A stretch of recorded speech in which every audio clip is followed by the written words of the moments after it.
a ƙarƙashin wannan sai maganar yanzu kamfanin Obaja ne da ya taso mutane ba kowa ya san me ke faruwa ba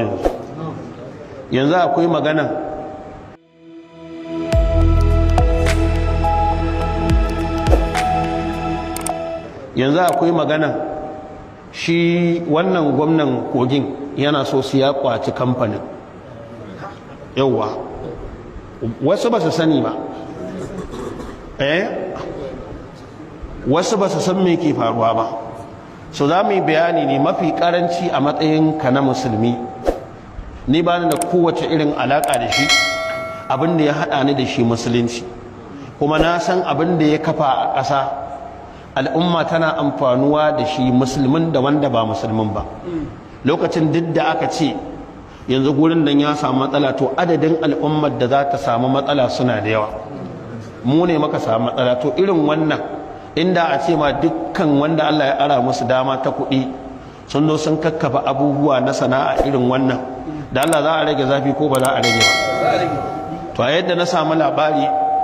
asali da yana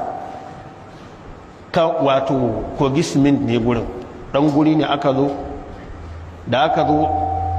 yarjejeniyar cewa a farko zai kawo kayan aiki duk abin da aka samu a gurin za a ba da 10% su suna da 90% haka aka fara gina yarjejeniya wanda suke da dama ta mulki a wancan lokacin daga baya suka zo suka ce a'a a yi lissafi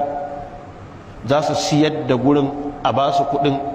kuma aka yi wannan yarjejeniyan a rubuce shi kuma rubutu kaga ba ƙarya ba ne da aka yi wannan to yanzu sai daga baya sai yanzu rigima ta taso wallahu a'lam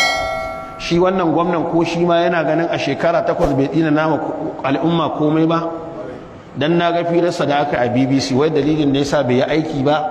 wai saboda tun da ya ci gwamna ana ta fafata shari'a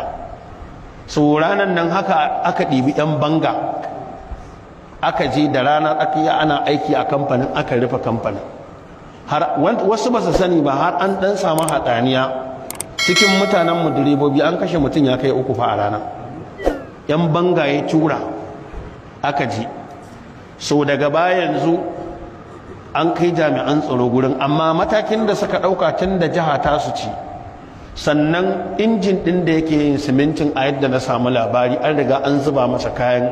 siminti an ce wallahi idan ba a markaɗa simintin an fita da shi ba hasarar da za a yi